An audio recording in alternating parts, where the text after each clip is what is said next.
My father once told me never to underestimate anyone, no matter how ignorant, boring, or stubborn, because there's always something to learn from everyone, even if that means learning what not to do. So, more than 7 years later, there is no doubt that if the fourth transformation has shown us anything, it's that they are experts at showing how a government, having everything on its side, can drag an entire country down even further out of arrogance and hunger for power. We should take note of everything and write the manual of what not to do. At least the fourth transformation is doing something good. Let's get to it. The central idea of the previous point is something in philosophy called via negativa. It's about understanding what something is or how it should be by eliminating what it is not or what doesn't work. And let's look at a practical example. If you thought magic didn't exist, it's because you haven't seen the finances of the Olmeca or Dos Bocas refinery. Here, reverse alchemy was applied. We took gold bars from the treasury and turned them into a dense black column of smoke that can be seen from space. Let's start with the basics, the money. Originally, they swore to us by the Virgin Mary that this gem would cost $8 billion a bargain, said the old geezer.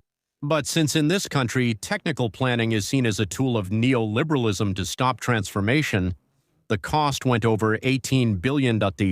We've paid more than double for a refinery that produces more press releases than barrels of gasoline. We arrive at this radiant April of 2026 and surprise, surprise, the Coke storage area decided it wanted to be the center of attention. Another fire for the collection. We're already up to 5 major emergencies. But don't worry, don't be alarmed. According to the government's communication manual, this isn't a structural failure. These are controlled situations or caused by unusual rainfall. If there are confirmed deaths, it's collateral damage from progress. If the plant blows up every time a car passes by, it's because of unusual rainfall or some conservative who sabotaged the valves. Because, of course, designing a refinery in a swamp that floods and saying that water is the enemy is easier than accepting their responsibility. To build this colossus of inefficiency, more than 200 hectares of mangrove and jungle were cut down. Now, instead of boring flamingos and biodiversity, the inhabitants of Paraíso, Tabasco have a privileged view of a permanent toxic cloud.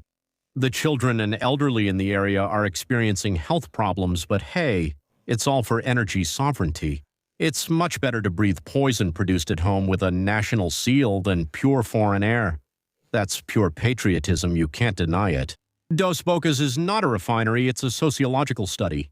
It's the irrefutable proof that if you shout sovereignty loud enough, you can ignore the laws of thermodynamics, economics, and basic decency. Photo ops, ribbon cutting, and political power were put before workers' lives and the country's energy stability. Paradise. Instead of being Mexico's engine, Dos Bocas is a lead anchor drenched in oil that's dragging us to the bottom of the swamp. But don't worry, as long as the refinery keeps burning, at least we'll have light to watch our public finances collapse. That idea I mentioned at the beginning about not underestimating anyone holds a stoic truth. No one is so insignificant that they can't teach us something.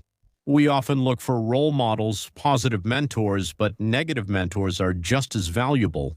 It's learning by contrast. Seeing someone act with stubbornness or arrogance serves as a mirror for what we want to avoid in ourselves.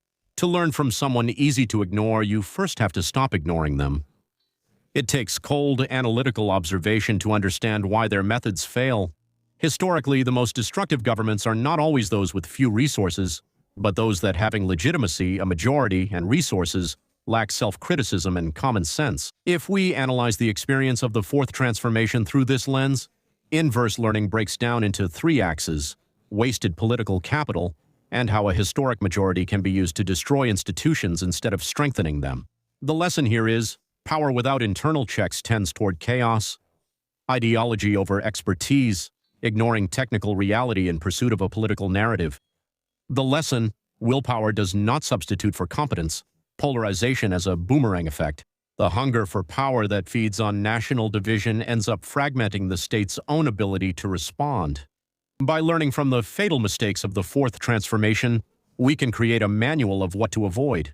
If this period has taught us anything, it's that democracy is fragile in the face of rhetoric.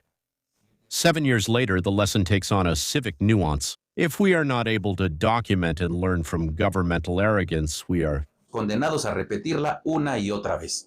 The fourth transformation in this sense has been an intensive masterclass in the consequences of ignoring the complexity of a country in favor of the simplification of power. The task now is to take note, because the worst mistake is not making it, but failing to turn it into wisdom for the future. This is yet another victory for the archive of things that only happen in Mexico because common sense is lacking and the hunger for power is excessive. The fourth transformation regime does serve as a weapon. At the very least, it serves as a bad example. I say goodbye, but not before reminding you that if you see a column of black smoke on the horizon, it's not a fire. It's the sweet aroma of transformation that's burning our future. See you at the next flood. What do you think? Remember that you can make your donations via PayPal. You can find the information in the comments section. Thanks to you, this channel stays active. It's very important to subscribe, like, and press the bell to get notifications every time there's new content. Thank you.